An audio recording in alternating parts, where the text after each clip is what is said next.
Obvio. Lo que sí sabemos es que la denuncia, la causa, el expediente entra por el fuero, por la Cámara Federal y de la Cámara Federal sortea, que siempre tengo la fantasía de poder ir a presenciar esos sorteos, que ahora obviamente con pandemia no se puede. Una computadorita. Bueno, y hubo una denuncia, ¿te acordás en su momento? De Servina de Cubría, sí, que decía, y de Juan Cubría, que decía que en realidad tocaban, toqueteaban un poquitito ahí durante un momento determinado, en un momento determinado del día. Sí, recordémosle a la gente que elegir el juez que vos querés que te investigue se llama forum shopping, ¿no? Es decir, que eso no está permitido. Hay que seguir muy de cerca qué es lo que sucede. Y en minutos, vamos a contar aquí en 4 días detalles del arrepentido. ¿Quién es el arrepentido? El misterioso arrepentido. ¿Sí? Son 2 caminos que se bifurcan. El señor B. Corta. Exactamente, el señor B. Corta. Son 2 caminos que se bifurcan. Por un lado está la causa, ¿sí?, que se presentó hoy, de la cual dimos el anticipo ayer, el domingo, ¿verdad? Ya no sé ni en qué día vivo. Y por otro lado, sigamos de cerca, Eduardo, lo que vaya a pasar mañana a la comisión bicameral, presidida por Leopoldo Moró, porque me parece que ahí se va a abrir un camino paralelo que para mí, por la información que tengo, algo vamos a contar hoy. Hay cosas que no se pueden contar porque están digamos, en el marco de una investigación, pero para mí, por los detalles, creo que vos algo sabés, por los personajes, por el tenor de los personajes, va a abrir un camino de mucho mayor escándalo que el de 80 mails pinchados, que ya es un escándalo institucional, ¿no? Obviamente. Y después habrá que también, o uno podrá hacer una suerte de análisis político. Digo, ¿por qué pinchaban tanto a los radicales? ¿O por qué pinchaban tanto a determinadas personas? Y creo que ahí cuando uno hace un análisis más político... Pero ahí pinchaban a propios extraños, ¿no? Sí. O sea, los propios que les molestaban políticamente a Marcos Peña, básicamente. Y los que no. Y los opositores. Claro, mucha gente de los pinchados, cuando uno empieza a recorrer, es una lista de 80. ¿Se imaginan que hoy me pasé todo el día chequeando uno por uno quién es? Claro, hay mucha gente que no pude chequear quién es. Carlos López. ¿Te imaginas que, Feynman, claro, López. Encontrar un Carlos López es, digamos, es muy extraño. Pero cuando me puse a buscar, encontré nombre por nombre. Dice, hoy habré hecho más de 150 llamados, más o menos. Encuentro que hay una mujer llamada Leonora Heinrich, que es la mano derecha, la secretaria privada de Graciela Camaño. Te quiero mostrar algo, Eduardo. De la diputada. Sí, de la negra Camaño, como se le dice políticamente a Graciela. La negra Camaño, en ese momento, era una suerte de jefe de gabinete de Sergio Massa. Claro. Era la mano derecha de Sergio Massa. Claro. Quiero mostrarte, la jefa de campaña de Sergio Massa. Quiero mostrarte algo que pasó en la Cámara de Diputados. Dale. Escuchalo y después le damos una pequeña interpretación. Míralo. Explicar el sentido de nuestro voto. Yo recibí hoy a la mañana, no sé si algunos otros diputados habrán recibido porque anda dando vuelta uno de esos chats a los que uno generalmente no le da crédito, ¿no? Porque dice, no puede ser cierto, son estas cosas, estas famosas fake news. Pero la verdad es que venía escuchando a la diputada Camaño y veo que uno por uno, cada uno de los puntos de este supuesto chat que ha circulado en el bloque del Frente Renovador se cumplen. Decía este chat, bajemos todos a las 11:15 para demostrar que sin nosotros no se sesiona en esta casa. Decía después, ¿cómo hacemos, ya que no vamos a ganar la votación, para quedarnos y sacar algo de rédito político de esta sesión? Bueno, entonces propongamos nuestros ejes de campaña, para que la Cámara hable de los ejes de campaña. Y puntualmente iba pasando uno por uno lo que menciona la diputada Camaño. Después decía que a las 12:30 se iban a ir a una conferencia de prensa. La verdad es que o tenemos un adivino entre la gente que anda dando vueltas por internet, o efectivamente se ha filtrado un chat. Mire, señor presidente, nosotros no vamos a acompañar. ¿Te acordás qué estaban tratando? No me acuerdo que estaban tratando, pero paralo ahí y volvamos después a la parte que habla Graciela Camaño, que es un poquito más adelante. Cuando los Penato habla de chats filtrados, ¿sí? Digo, yo planteo esto y lo pongo porque me parece que tiene un nivel digamos, de gravedad institucional política tremenda. Pero ya le habían pinchado los mails a Camaño y los Penato ya sabía que era la estrategia política. Mirá, escuchala a Camaño. Escuchala. Las expresiones de la diputada. Sí. De todos modos, voy a hacer una cuestión de privilegio a la diputada Los Penato. Por dos motivos. Primero, porque le recuerdo que su presidente, que juró procesado por espía, y lo recuerdo porque veo que usted espía chats. Además, miente. Yo le pido, presidente, que usted se haga cargo ya de mi teléfono y que lea todas las conversaciones que he tenido en el día de hoy y me diga dónde en este teléfono está lo que acaba de decir la filibustera diputada Los Penato. De nuestro voto. Ahí está. La filibustera. Me encantó la palabra. Busqué, es una palabra. ¿Quién estaba al lado de ella? Sergio Massa. Claro, si era la mano derecha. Quiero que se entienda algo. Se estaba tratando la destitución, Ezequiel, la destitución de debido. Destitución de debido y supuestamente lo que leyeron era un mail de Sergio Massa al bloque. Se estaba tratando la destitución de debido. Octubre del año 2017. Ya en ese momento, en la Cámara de Diputados, se hablaban con total libertad. Sí, la diputada Los Penato hacía referencia a chats filtrados y la propia Camaño decía, miren en mi teléfono porque yo no escribí ningún chat. ¿Qué había escrito Camaño? Mails. ¿Con quién se había escrito mails? Con Sergio Massa. ¿Dónde estaban esos mails? Entre los mails pinchados. Si bien el nombre de Massa y el nombre de Graciela Camaño no aparecen en la lista, aparece el de esta mujer. Es decir, yo puedo ir a esta cámara, ¿sí? Eleonora Heinrich, ¿sí? Abajo de Alberto Guarelitec aparece Eleonora Heinrich. ¿Quién es Eleonora Heinrich? Es la mano derecha, la secretaria de Graciela Camaño.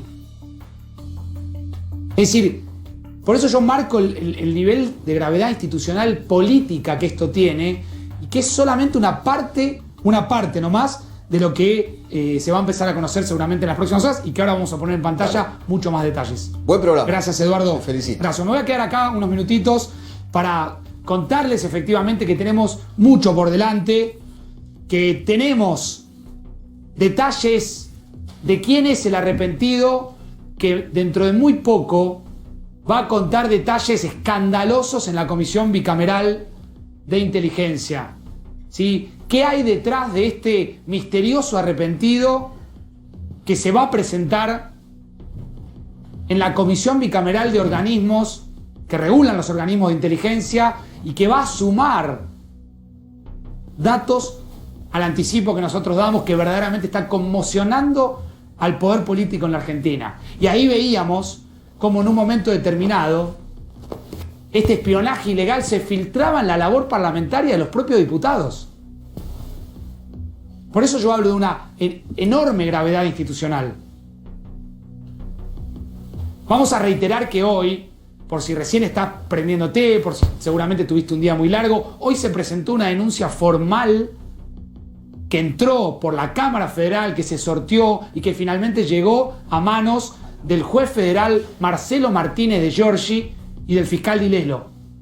Esa causa la presenta la Agencia Federal de Inteligencia, en base a una investigación interna que realiza, que en minutos vamos a empezar a recorrer y a contar detalles de un expediente que verdaderamente genera un tremendo escándalo institucional. Esta es toda la causa. Es un expediente largo que es el puntapié, ¿sí? Hemos decidido tapar obviamente algunos datos, teniendo en cuenta que hay datos personales. Te vas a enterar, por ejemplo, cómo llegan a enterarse, a buscar y a encontrar un disco rígido donde aparecen efectivamente todos los mails pinchados. 80 personas. Ahí están los nombres. Uno por uno. Algunos muy conocidos. Después me voy a detener. Ya está con nosotros Sergio Berni en esta noche. Ministro, gracias por venir. Lo veo muy atento mirando la lista, a ver si seguramente conoce a alguien. Alguno conocerá. ¿Sí? Carlos López, Hugo Matzkin, ex titular de la policía de la provincia de Buenos Aires, Araceli Bellotto, una colega. ¿Sí? Bueno, van pasando los nombres. Después yo me voy a detener en algunos de ellos. hay muchos nombres que institucionalmente todo representa un escándalo. Hay periodistas pinchados.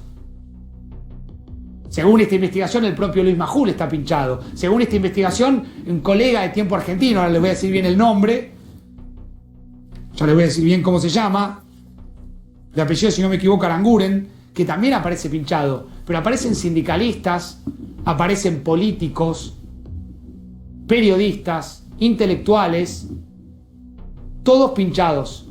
Te vas a enterar esta noche bien de qué manera y cuáles son las repercusiones que esto tiene. Porque ya hay un pedido de declaración indagatoria contra el expresidente Mauricio Macri. Y hay un pedido de declaración indagatoria contra el ex titular de la Agencia Federal de Inteligencia, Gustavo Arribas, contra su mano derecha, Silvia Magdalani, contra su jefe de gabinete, Darío Biorsi, y contra agentes y espías, de los cuales vamos a preservar el nombre, porque obviamente no queremos violar absolutamente nada que tenga que ver con la ley de inteligencia. Ley de inteligencia que, entre otras cosas, se violaba de esta manera al realizar estas intervenciones ilegales. Digo, quiero que se dimensione el nivel de gravedad institucional política que esto tiene. Y lo que seguramente va a contar Ezequiel en algunos minutos le va a sumar a esto que ya es una realidad. Porque mañana se reúne la Comisión Bicameral de Control de Organismos de Inteligencia y seguramente se va a tratar esto. La figura de un arrepentido. Ya te voy a contar toda la historia. ¿Quién es justamente ese arrepentido? ¿Qué hay detrás de ese arrepentido? Estamos hablando de un ex subsecretario del gobierno de Mauricio Macri. En minutos les vamos a contar todos los detalles. Ya está Ezequiel preparándose. Ministro, ¿cómo le va? ¿Qué tal? Buenas noches. ¿Algo para decir de esto? No, nada que no se supiera tras bambalinas. Aparte, ya venimos con un antecedente de causas por espía del expresidente y por sobre todas las cosas, esto se sabía que existía, había que demostrarlo. Todos lo sospechaban, aparte no solamente la manipulación y el uso de un organismo como es el Poder Ejecutivo de la AFI, sino cómo se utilizaban diferentes organismos como la AFIP, como diferentes órganos del Estado para persecución política, persecución judicial, la íntima relación que existía entre el Poder Ejecutivo y el Poder Judicial y los apretes que había para conseguir testigos truchos y que declararan de forma trucha. Bueno, yo soy de aquellos que cree que no se puede tapar el sol con las manos, que en algún momento las cosas salen a la luz. Y bueno, hoy empezaron a salir a la luz un montón de irregularidades que veníamos denunciando durante años y que parecía que eran denuncias locas. Bueno, esto no es más que un fiel reflejo de lo que pasó durante estos 4 años, donde se utilizó al Estado para fines propios. ¿Así se hace política en Argentina? No, eso no se hace política, eso es una mala utilización de la inteligencia. Porque hay una obsesión de todos los gobiernos con los servicios de inteligencia, con espiar opositores, con espiar periodistas. Esto viene pasando de, digamos, todos los gobiernos. Una cosa es la fantasía, otra cosa es la concreción de una fantasía. Está claro que esto no es una fantasía, sino son hechos concretos que han sucedido y además hay vestigios e indicios de por qué sucedían estas cosas. Y porque es un gobierno que, mire, el mirón es mirón siempre, ¿sí? Entonces, aquel que busca información permanentemente lo busca en la vida civil, en la vida política y en la vida institucional. Por lo tanto, sabíamos que esto pasaba y aparte uno a veces estaba hablando por teléfono y escuchaba las interferencias propias que nada tenían que ver con interferencias radioeléctricas, eran interferencias de la toma de un teléfono. Así que bueno, yo estoy convencido que esto más tarde o más temprano va a salir a la luz, no tengo ninguna duda. Claro, ¿usted se sentía también espiado? Todos nos sentíamos espiados, no me sentía, lo veía, a veces vehículos en la puerta de la casa de uno. ¿Sí? Sí, claro, pero la verdad que seguramente que mis mails lo deben haber espiado, pero son tan aburridos que creo que dejaron de importarle. Pero la verdad que es una metodología que todos sabíamos que se utilizaba y que, lo vuelvo a repetir, no le extraña a nadie del mundo político le extraña que esto haya sucedido. Claro. me dijo, autos en la puerta de su casa, personas, Sí, claro. seguimientos, ese tipo de cosas. No, uno ve movimientos extraños. Aquel que tiene el ojo acostumbrado sabe y conoce quiénes son sus vecinos, saben quién estaciona enfrente, autos con gente adentro. Bueno, esas son cuestiones que han pasado muy seguido. A veces uno hace declaraciones cuando éramos opositor fuertes y llegaba a mi casa y me encontraba con mensajes o me llamaban por teléfono para decirme que me calle la boca, pero es parte del folclore. Llamados anónimos. Parte del folclore al cual uno no Pero bueno, es un folclore que se ha naturalizado tanto que han hecho de la inteligencia parte de la política. Sí, claro, no han hecho. El gobierno de Macri hizo de la inteligencia parte de la política. Eso no es política, la política es otra cosa y la política tiene que ver con atender las necesidades de la gente, no las necesidades de aquellos que gobiernan. Hablando de la necesidad de la gente, estamos en vivo en Villa Azul, ¿sí? Que es hoy la foto, si se quiere, de una película que nos preocupa a todos, que verdaderamente nos conmociona a todos. Está Marcelo Padovani, quiero ir un minutito al móvil en vivo y quiero volver con el ministro Sergio Berni en vivo aquí en Esta Noche en 4 días y en minutos más detalles, más novedades de la causa de espionaje político. Marcelo, ¿dónde estás? Buenas noches. ¿Qué tal, Facundo? Buenas noches. Estamos donde estuvimos anoche, también aquí en el barrio Azul, en el sur del Gran Buenos Aires, y te quiero mostrar otra vez el vallado. Es un doble vallado. Esta valla y la otra valla que separan a este barrio vulnerable del resto de los barrios del sur del Gran Buenos Aires. Aquí hay una cuarentena barrial, Facu, como explicábamos anoche y como explica el propio Berni cada vez que uno le pregunta. Aquí la única manera de contener y de hacer la cuarentena es de modo barrial. Vos sabés que lamentablemente tuvimos más casos confirmados en el día de hoy. Ayer hablábamos de 85, si mal no recuerdo. Bueno, hoy, Facu, el dato de ahora, de hace algunos minutos, es de 145 casos positivos de coronavirus aquí en este barrio Azul.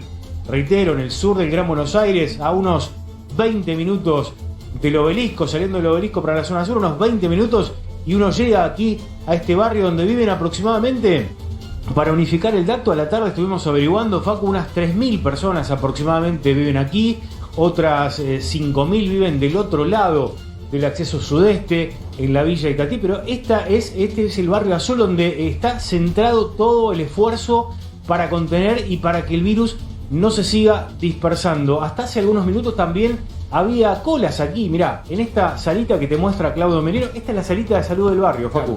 Allí podemos ver también la cruz que indica esto, que es la sala de salud del barrio. Hay un gazebo de asistencia y aquí se hacían los test de COVID hasta hace algunos minutos y también se repartían elementos de primera necesidad. Hemos visto repartir pañales y también, por supuesto, vimos a las fuerzas de seguridad, sino al ejército argentino repartiendo otra vez platos de comida esta noche aquí, Facu.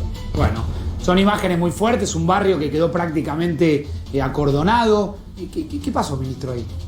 Bueno, ahí lo que preocupó más bien el dato cuantitativo de los números es el dato cualitativo y su evolución.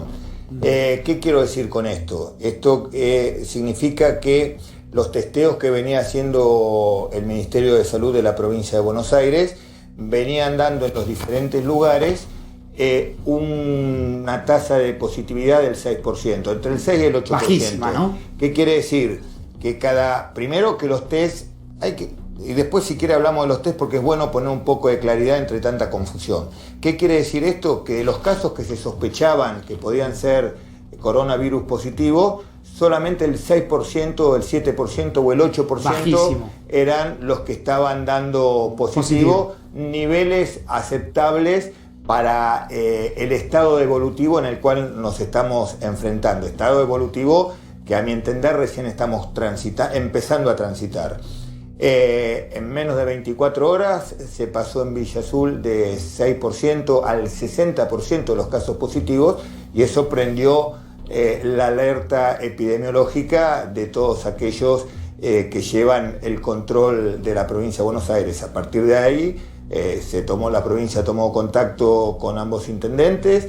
Los intendentes, tanto Ferraresi como Mayra Mendoza, tuvieron una reunión con los referentes sociales del barrio, donde se le explicó la situación, se le explicó cuál era la problemática y cuál era una de las alternativas posibles. ¿Cómo tomaron en el barrio esta idea de obviamente, prácticamente aislarlos? Porque ahí no sale ni entra nadie, ¿no? Ahí, por ahora, hasta que las autoridades sanitarias lo decidan, no. Sí salen aquellos que necesitan ser trasladados para atención médica, sanitaria o para llevarlos a un lugar de cuarentena que no es en su lugar. ¿Salió mucha gente ya? Mucha gente? Tenemos 144 casos y me parece que se quedaron, si mal no recuerdo, a esta altura de la noche, creo que 4 familias decidieron quedarse en su lugar. ¿Cómo es el sistema? O sea, para que la gente entienda. Cuando uno le da positivo, a partir de que le da positivo puede tener síntomas que requieran atención médica o no. Si requieren atención médica, esos pacientes se derivan a un centro hospitalario o al Sanatorio Antártida, que usted sabe que es el lugar donde la provincia de Buenos Aires está concentrando la atención de los pacientes más graves en este sentido.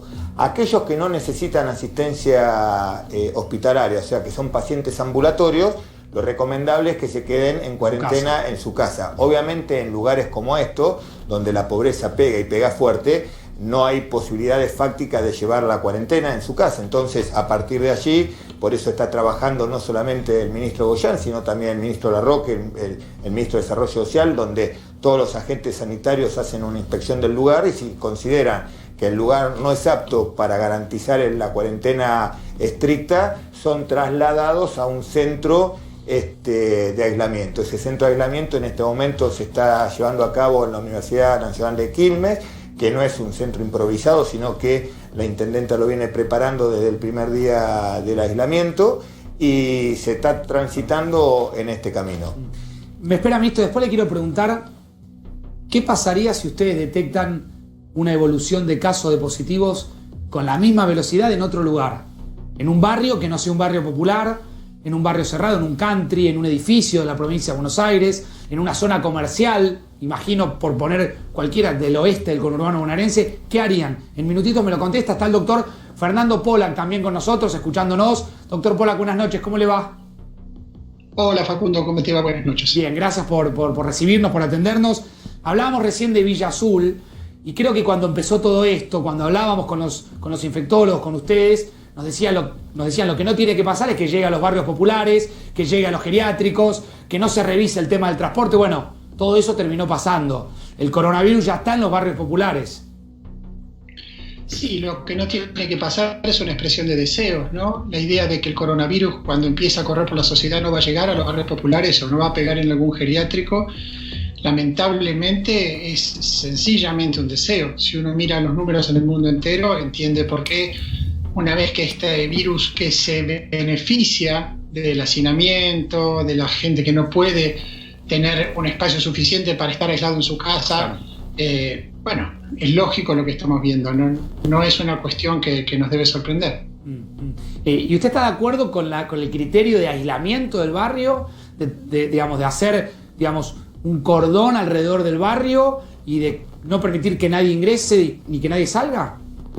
Bueno, yo lo que te puedo decir es que en cualquier instancia, en cualquier lugar del mundo, la manera de contener la diseminación de la infección es establecer una separación entre quién está infectado y quién no está infectado. Y esto se ha hecho de miles de maneras en distintos lugares del mundo. Se ha hecho en China, ofreciendo a la persona infectada salir de la casa e ir a un centro análogo a la Universidad de Quilmes.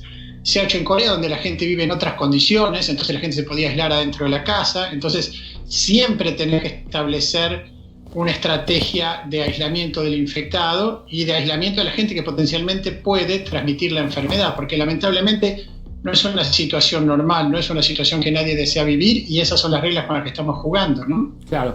¿Y estamos frente a un virus mucho más contagioso que otros virus, doctor?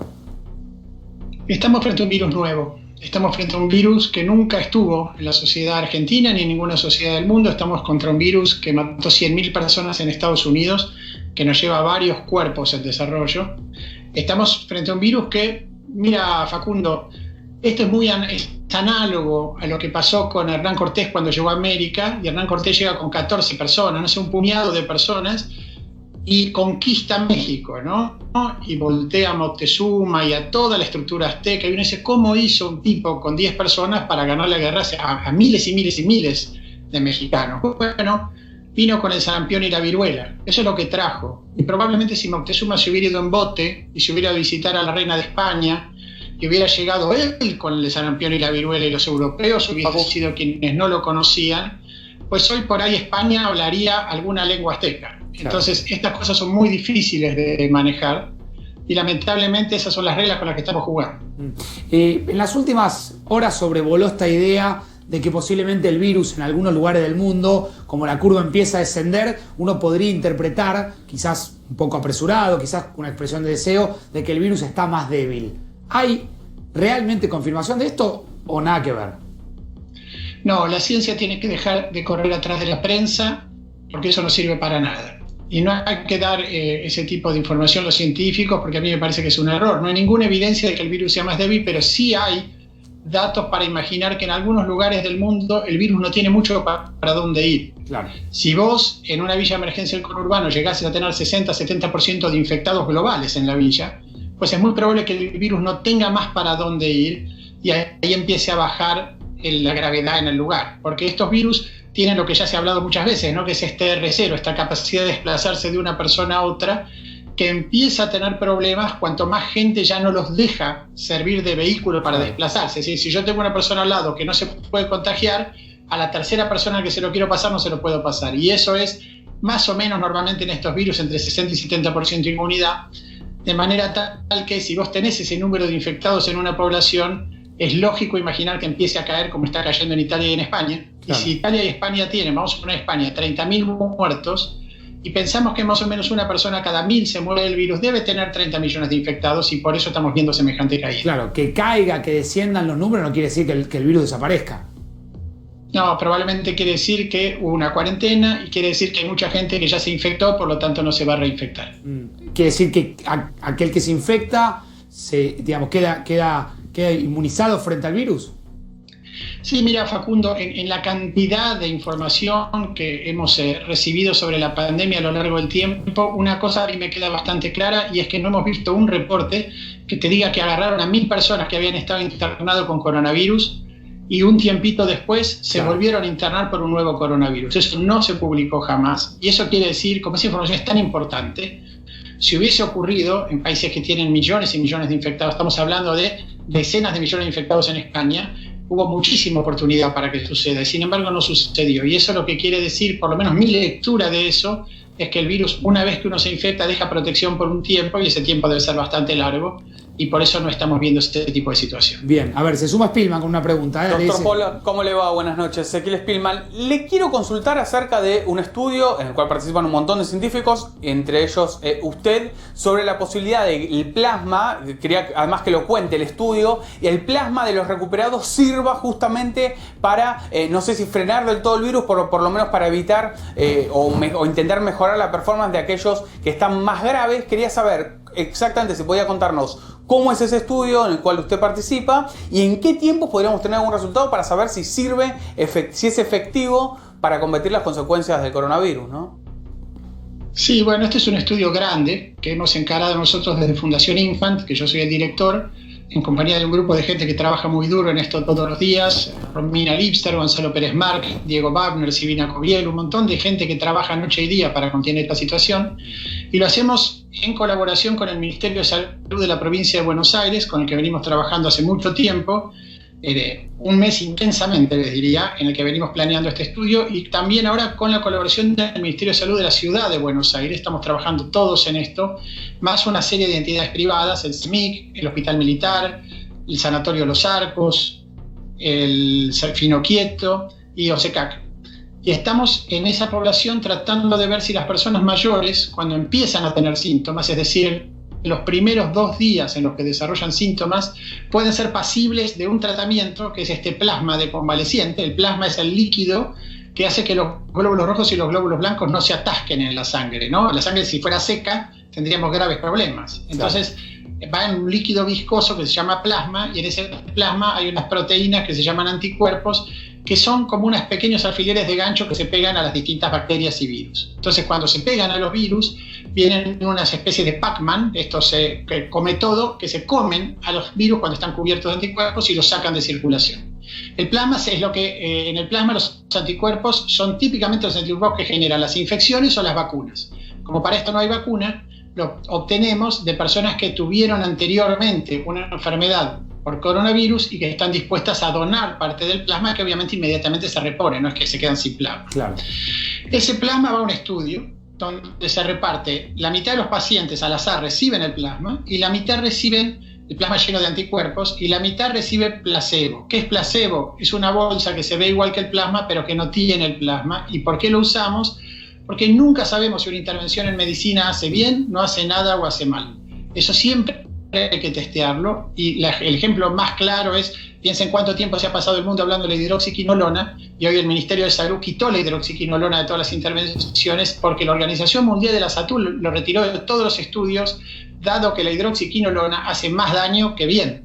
Entonces cuando uno no testea bien un producto se mete siempre en líos y hay que hacerlo formalmente. El estudio lo que ambiciona es ver si nosotros, a las personas que reciben plasma, en un mar de gente trabajando, 190 personas de profesionales médicos, 100 voluntarios, un montón de organizaciones, ¿no? Que es infinito nombrar. Si en este grupo de gente que está trabajando en el estudio podemos ver si el plasma efectivamente puede servir para que lo que es el inicio de la enfermedad del coronavirus se transforme más en un catarro que en el cuadro dramático que estamos viendo ahora. ¿Ya hay Pero resultados, también doctor Pollack, de esto?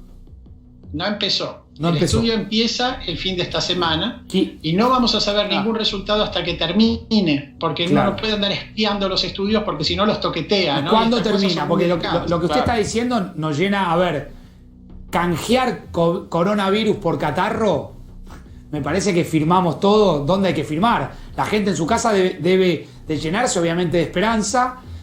Siempre que lo tenemos al aire le decimos lo mismo. Nos gustaría hablar todos los días con usted porque nos ayuda a entender. Pero ¿cuándo podemos llegar a saber si esto funciona o no?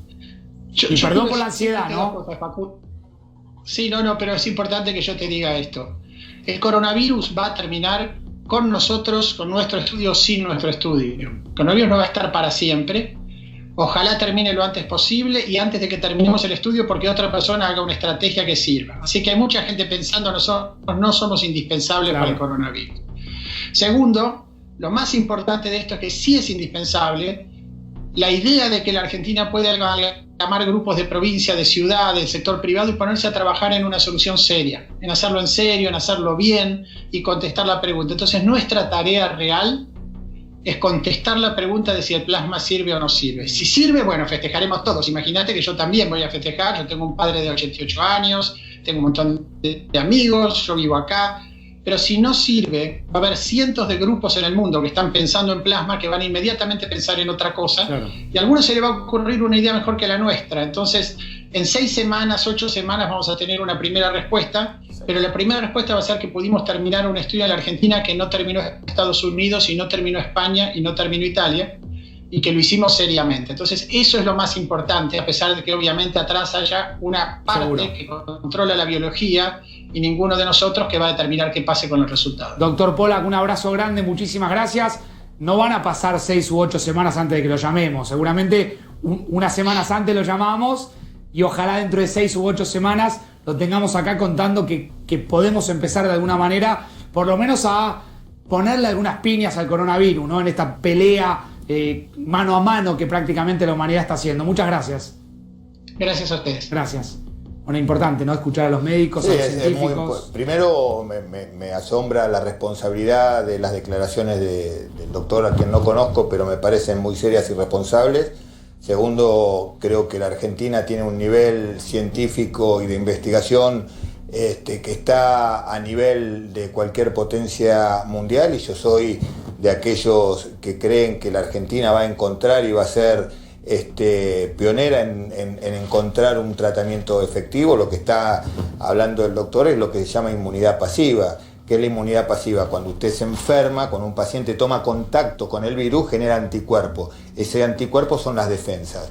Una vez que el paciente se recuperó, esas defensas siguen dando vuelta en el cuerpo, se le saca la sangre, esa sangre tiene células, que son los glóbulos rojos, los glóbulos blancos, tienen proteína y tienen anticuerpos. Se separa, eso es el plasma, y se lo inyecta a una persona que está con los síntomas. Entonces las defensas del que se enfermó y se curó pueden actuar hasta que ese paciente genere su propia Cuando uno escucha que esa enfermedad en el comienzo puede, si bien es cierto, y acá hay que aclarar es muy cierto lo que dice el doctor que estaba hablando recién, Pollack, no hay referencia en el mundo de recontagios, por lo menos casos estadísticos que hablen de los recontagios. También es cierto que no se sabe cuánto dura la inmunidad que un paciente que se cura tiene, si esa inmunidad dura por este año, si dura 2-3 años o es de por vida. Claro.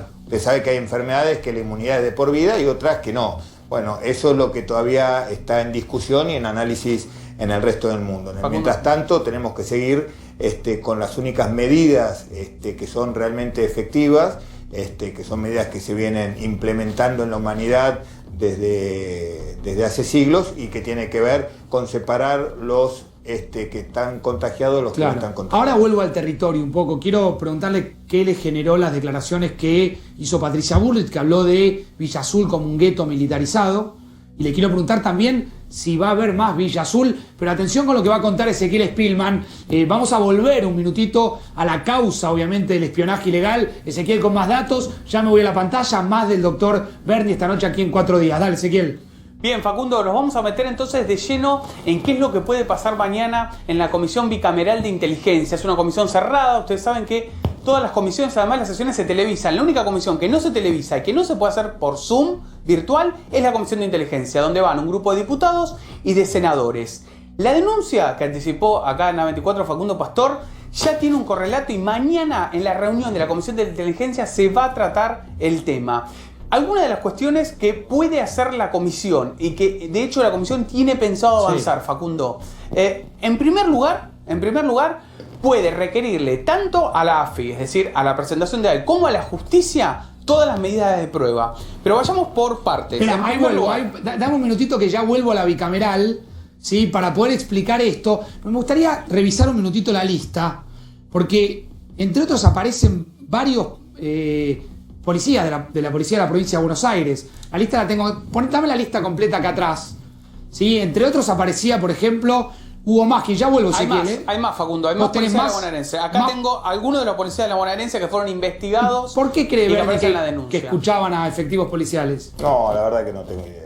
¿Por qué pincharía el mail de un...? La verdad que hay que estar en la mente de una persona que hace estas cosas y la nuestra no está en ese lugar, por lo tanto no puedo interpretar lo que nosotros nunca haríamos. Dame la lista atrás y contame bien, Facundo, quiénes son los comisarios que estaban... A ver si el ministro por ahí los conoce algunos que fueron investigados, son comisarios de la bonaerense que fueron investigados de manera ilegal y que aparecen en la denuncia que presentó hoy la AFI. Hugo Serpa, aparecía Hugo Maskin también. ¿Serpa es un excomisario? ¿Sí? Doctor Berni, ¿usted lo conoce? Sí. Que era Maskin también, ¿no? Estamos hablando de alguien... Hugo Maskin, que estuvo al frente de la fuerza. Esteban Dibaja, allí lo tenemos. También es comisario, fue comisario de la bonaerense. No me suena el nombre. Mauricio Mas, otro también, comisario. Otro comisario de la bonaerense. O sea que al título que dice políticos, empresarios, sindicalistas y periodistas, podríamos sumarle policías también. O sea, policías... La verdad que me parece que el juez va a tener que hacer un profundo análisis de qué es lo que estuvo sucediendo estos 4 años. Otros 2 nombres más, Facu, a ver, porque el ministro nos ayuda. Mauro Batafarano, que también aparece en la lista, y justo después de Mauro Batafarano aparece Pablo Oscar Vera, también comisarios de la bonaerense, bueno, por que eso, habían sido investigados. A esto que dice acá abajo, que dice políticos, empresarios, sindicalistas y periodistas, tendríamos que sumarle políticos, empresarios, sindicalistas, policías, ahí lo sumo, producción, gracias, a esta lista que es verdaderamente un escándalo, que obviamente muestra un nivel de gravedad institucional tremenda.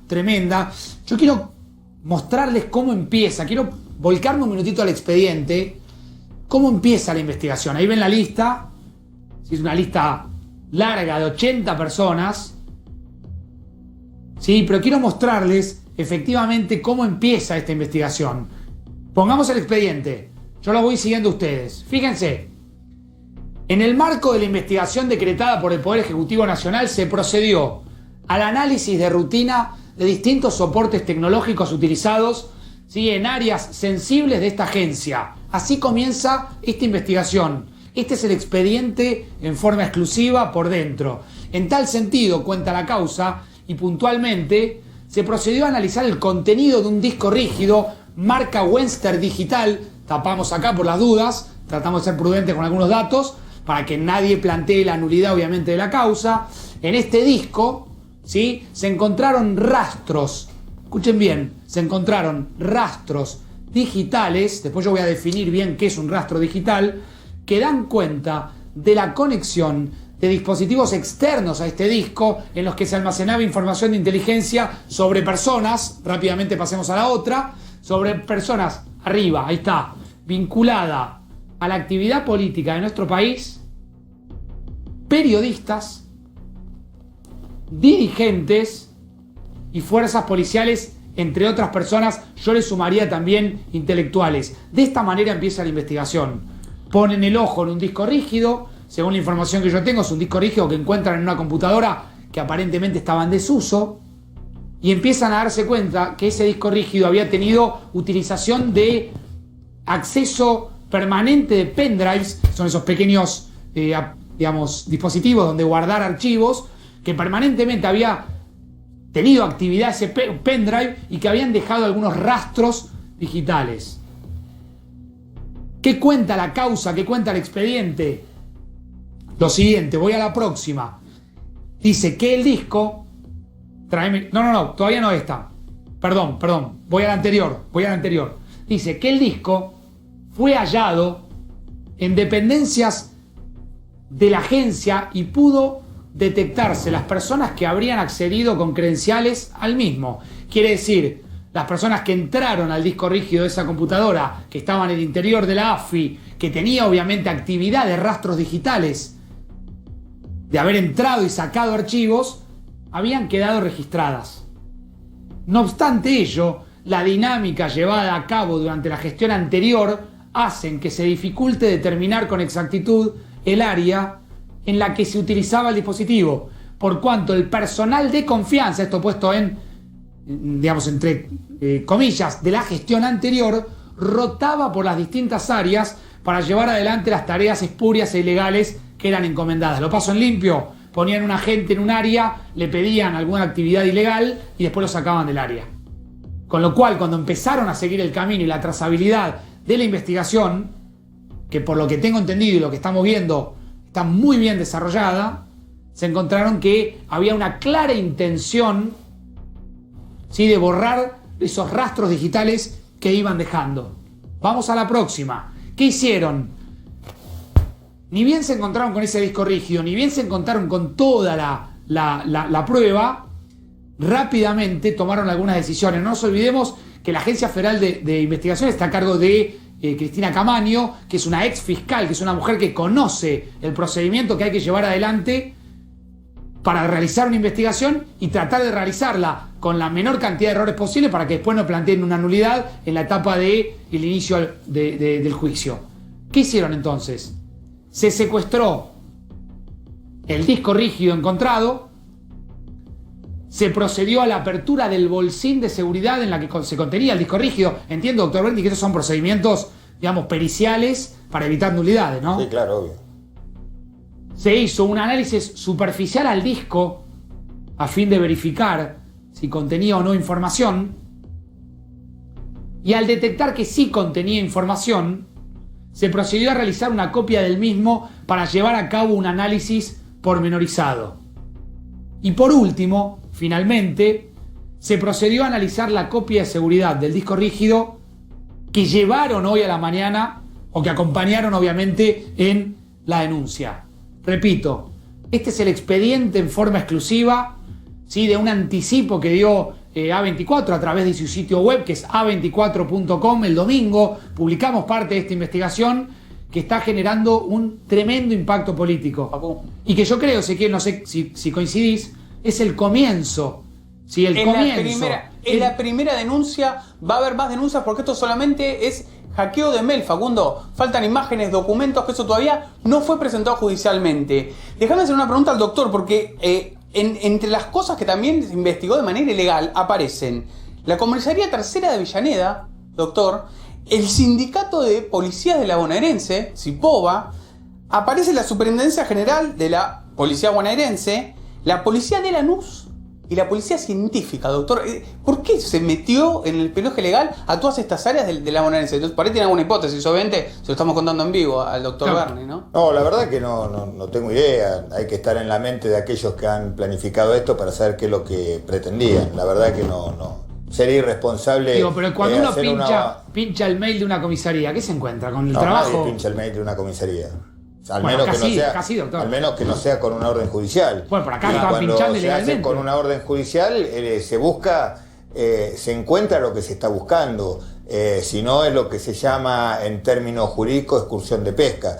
Un juez no puede salir a buscar a ver qué encuentra. Un juez tiene que ir a buscar lo que la investigación le dice. No abre una investigación a ver si encuentra algo al azar. Eso se llama excursión de pesca y está penado por la ley a la hora de cuantificar la calidad de una prueba. Bueno, repito, una vez que se encontró el disco rígido, ¿sí? Y ya vamos por ahí pasando a la otra, ¿sí? Quiero aclarar que hay algunos nombres que sí o sí deben de estar tapados porque se tratan de agente de inteligencia, ¿sí? Y que uno lo que no quiere es hacer lo que hicieron en esta oportunidad, que es violar justamente la ley de inteligencia. Dame más del expediente, más en forma exclusiva. Acá es lo que tapamos, ¿sí? Tal como surge del informe acompañado, dice el expediente, se pudo identificar a la gente que habría utilizado el disco en cuestión. Quiere decir, no solamente encontraron las pruebas, no solamente encontraron el disco rígido, el disco duro, como se dice habitualmente,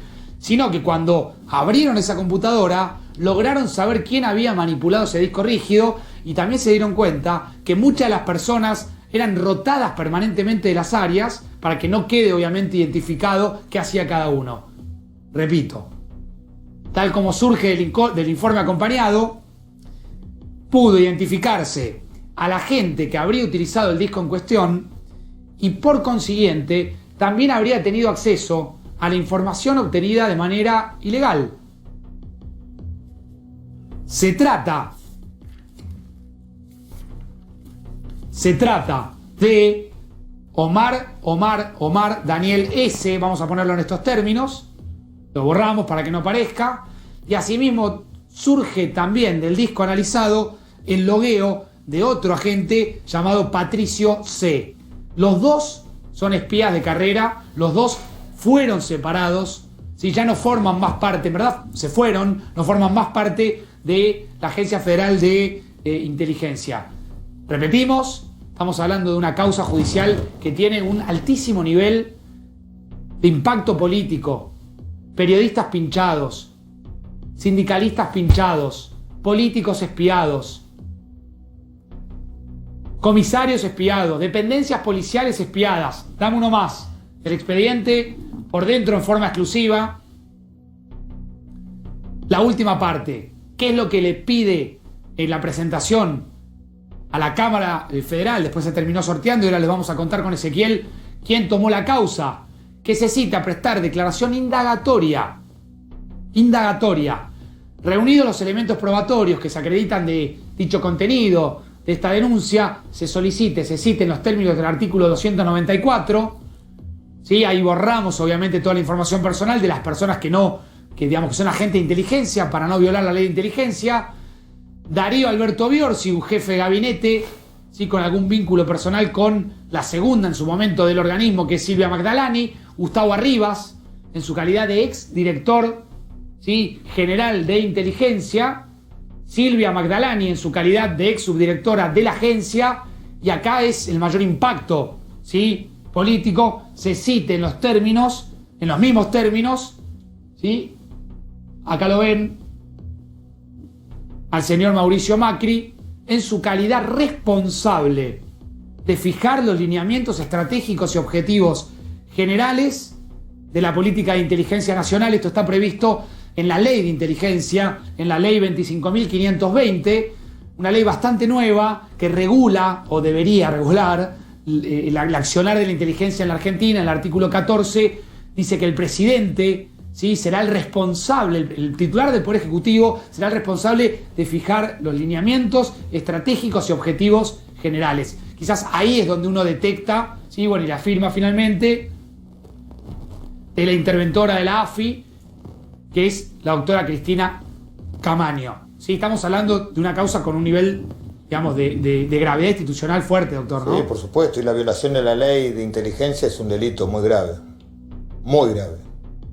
mucho más grave de lo que se cree, en cuanto a su implicancia no solamente política e institucional, sino inclusive penal.